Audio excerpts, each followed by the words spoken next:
Yo, hi everyone. So today I'm making a special video because a few people have been asking me basically regarding my Melbourne trip and some of the things I prepared. So that was in my previous video. But in this video, I think it's really about what you need to do upon checking in at Singapore Changi Airport and upon arrival at the Melbourne International Airport. So yeah, so here goes my story. So what I did was basically print out all the items, all the paperwork that is required, and that's in the previous video. So things, for example, such as your vaccination status, your plane tickets, Airbnb details, and all that. I think those are some of the basic things that you need to print. I printed out all those things. So upon arrival at Changi Airport, before I actually print the boarding pass, there will be a lady who will actually check my vaccination status. So once I show that paper that that's okay, fun fact, that paper will be the most important thing that you'll ever need. So once that's okay, then you can go ahead and print your boarding pass and then just check that all your details and all that is accurate. So that's basically at the Terminal 3 itself before you print the boarding ticket. So that's done, and then so yeah, once you go in, you check in, everything's okay. To be honest, I don't think they checked much on the Singapore side because it's really at the Melbourne arrival side. And for those of you who are taking the plane after for the first time after 2 years, please note that it can be potentially quite crowded. There are a few indicators obviously when you book your seat while buying the plane tickets. If you can tell that the seats beside you are not available, obviously it's occupied by people. I thought they actually set aside empty rows in between, but no, actually there will be people seated beside you. For example, the row beside me was all full, all 3 seats were filled, while I was quite lucky because right beside me there were no people sitting there. I think maybe they cancelled their flight midway or whatsoever, so lucky me. So when you're on the plane, apparently if you're a KrisFlyer member, you can sign in and there's 2 hours of free internet. The internet is just for chatting purposes only, so things like WhatsApp, Facebook Messenger, I think, yeah. You can't use Telegram or Instagram message, yeah, I realize. 2 hours only, yeah. So please use wisely, maybe when you're about to land. Yeah, so upon arrival at the Melbourne airport, obviously, yeah, that's when you take out all your things. And the thing is that when I was there, actually all the immigration was manual, so I didn't go through that automatic check-in that Singaporeans actually can pass through usually. I had to meet up with, and there was the line you queue normally and then they stamp your passport kind of thing. So some of the things that they would like to prepare, you have to prepare, will be obviously your vaccination cert, and then before that they will actually give you a paper for you to fill up. So this is quite impromptu also. So basically the paper is the details of where you'll be when you're in Melbourne. Yeah, it's a A4 piece of paper, and then they'll ask for your name, dependencies, whether you have anyone with you, and then also they will ask for your phone number, email address, and where you'll be staying.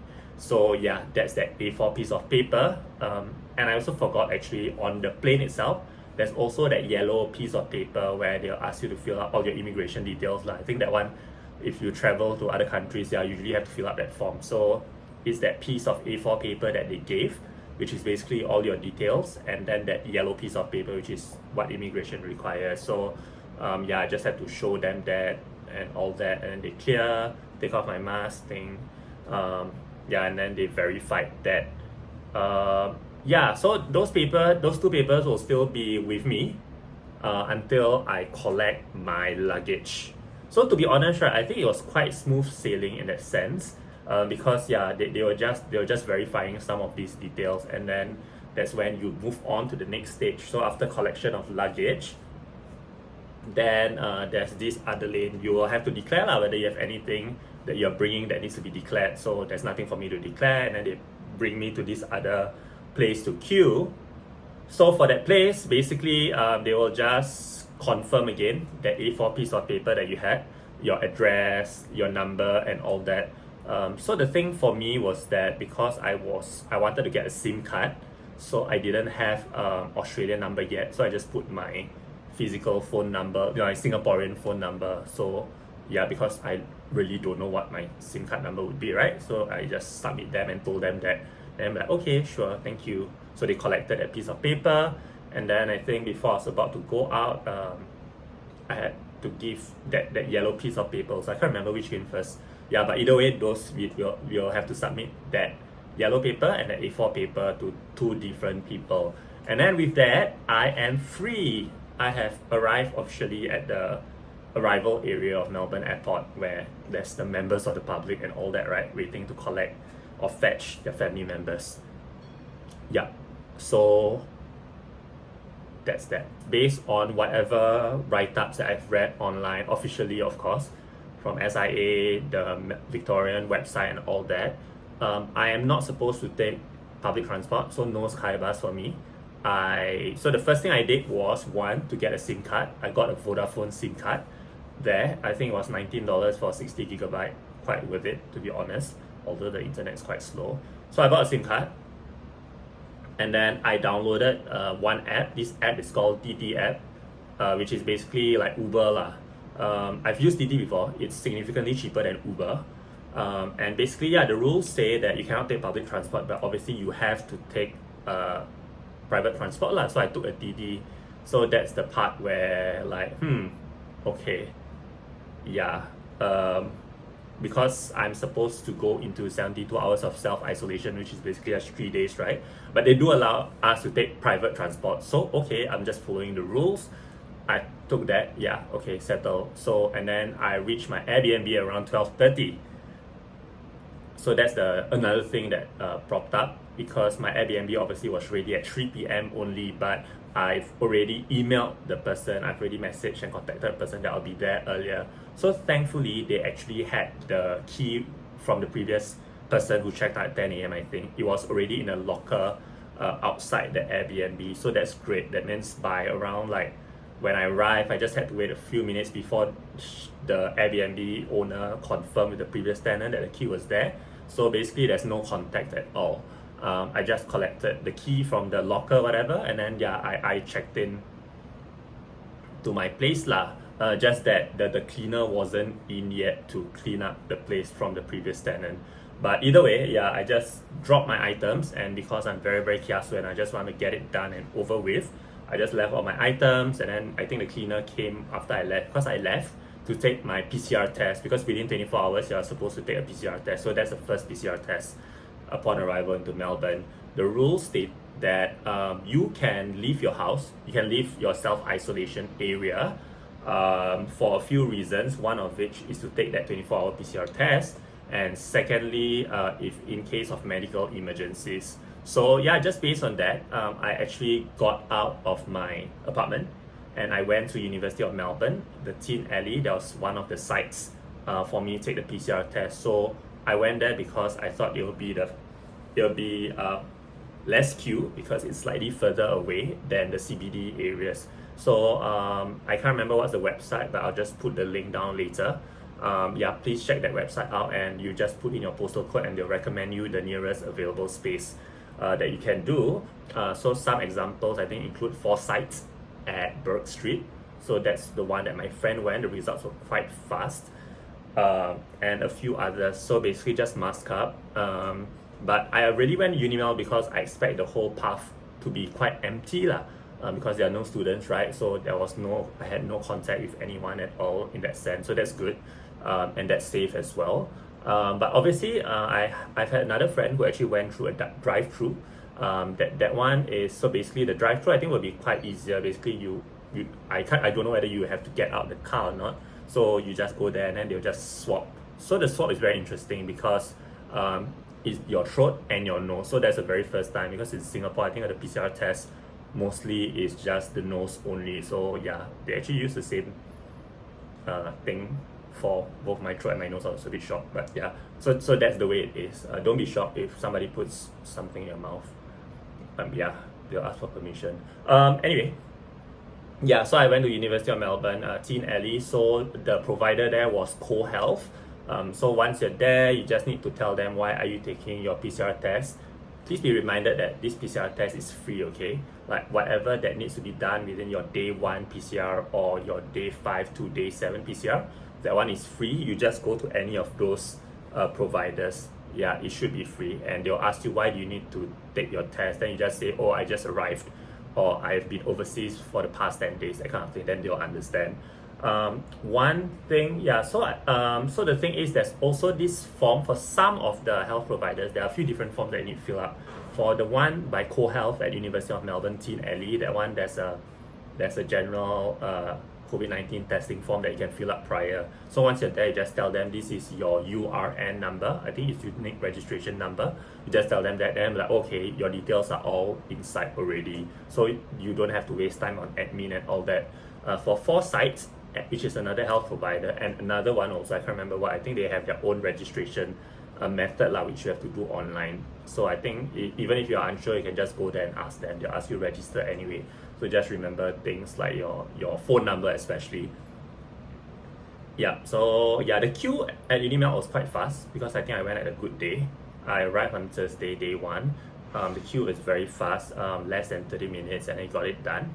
But there was something that happened to me, which gave me quite a bit of anxiety because technically you're supposed to get results within 48 hours. Most people will get it earlier, within 24 hours. I think if you have done it in Singapore, I think you may have been quite used to it, like checking your health hub app and all that. So they will actually tell you your results via SMS. It was Friday, Saturday, Sunday, and I haven't gotten my results at all, and I realized only on Monday that they sent the wrong number. So technically I'm positive, I'm negative. Yeah, I could technically have gotten my results on Friday morning, but I got it on Monday. So yeah, please remember to give your correct number, and I had to call the hotline, all that, which do not work over the weekends. It only works from Monday to Friday, 8 a.m. to I can't remember what time, but yeah. So please don't screw up your phone number and make sure that they SMS you. Yeah, so the thing is, because I actually received a confirmation SMS that I did the test, but just that somehow my results, they got the number wrong. So yes, please be careful. That's the stupidest mistake to ever happen. I don't think it was my fault because I received a confirmation text, so somebody somewhere got the number wrong. So that's it. So even though you may get a negative result within like day 2, you still will have to self-isolate for 72 hours. So just follow the instructions basically. Technically, people are also asking me like, hey, are they tracking you? Did they give you an app to download or whatsoever? Because Singapore is quite strict, right? If you are on quarantine, they ask you to update on an app or whatsoever. But actually, yeah, there's no tracking on my end, but I think just for my own due diligence, and also because I want the people around me to be safe, yeah, I just self-isolated lah, and I think it's really, yeah, just make full use of time to catch up on work or just rest. Yeah, so yeah, in terms of tracking, I don't think there's any tracking, but remember, if you need to go out, it's only for medical reasons or to take your 24-hour PCR test. So yeah, I just want to put it out there. But for me, I stayed another extra day because of that self-isolation, that results that never came, right? So I stayed on Thursday, Friday, Saturday, and Sunday, when technically I could have been out on Sunday already, but whatever, it's over. I went out on Monday onwards. Yeah, so your next thing would be, obviously, once you're out, the next thing you do will be to take your day 5 to day 7 PCR test. So my day 5 was on a Monday, so I took the test yesterday on Tuesday. Was it 6? Day 6. Basically, yeah. So I took it at another place at Footscray because I was nearby, and it was a drive-through, but they allowed people to walk in anyway. The result was very fast. I took the test around like 2:30 or 3 p.m. and I got the results this morning at around like 8 or 9 a.m. So that's super fast. That should be the way it should be, okay? It takes a long time to get your results, I think you better check. They say it's up to 48 hours, but then if it's a Monday to Friday, and you can just call the hotline just to pester them and just check in with them. Yeah, just to have your mind assured. Yeah, so I'm staying here all the way until Sunday. I haven't really read up on what are some of the requirements for heading back to Singapore, but obviously there's the website, I think Safe Travel by ICA, they'll tell you exactly what you need to do. But to get out, I think you need to take either a PCR or ART test. The ART test, obviously, it needs to be a supervised one, so that means you need to pay money for it. So going back to Singapore, you need to pay for an actual test, so they will like certify that you're fit to fly. It's the same as per when you come to Melbourne, basically. Yeah.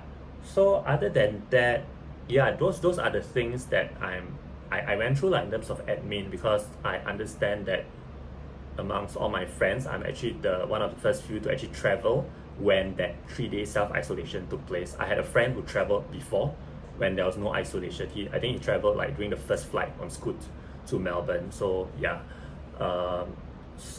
mine, I guess, I hope this story has been useful.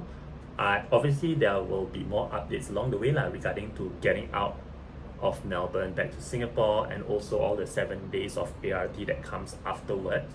So whatever it is, whoever's traveling to Melbourne soon, it's great over here. So a few things to note also, I realize, mask you don't really have to wear when you're outdoors, so I think make full use of that, but stay safe, and breathe all the fine air over here. It's summer right now, but temperature can get as low as 16 degrees or 14 degrees. Something that I experienced yesterday while I was wearing super short shorts and just a jacket. Sometimes it tends to rain as well, so I think just prep yourself. Even though it's summer, it's supposed to be scorching hot, it was actually quite cold. It is quite cold at night also. I'm just opening the door just to let the air come in for a bit, then I close and trap, so aircon. Anyway, so that's it. Anything, you can just follow me on Instagram at KazimZim, and you can ask me questions directly. And other than that, whoever's traveling to Melbourne, take care, stay safe, and have a safe trip. Travel please on the VTL flight, so you won't have to quarantine or whatsoever. For those going to Sydney or Canberra, obviously different state will have different requirements, so please check it out first before you travel. And then with that, this video will have very minimal edits because I'm just rambling it out. But yeah, with that, take care, stay safe, and bon voyage. Thank you.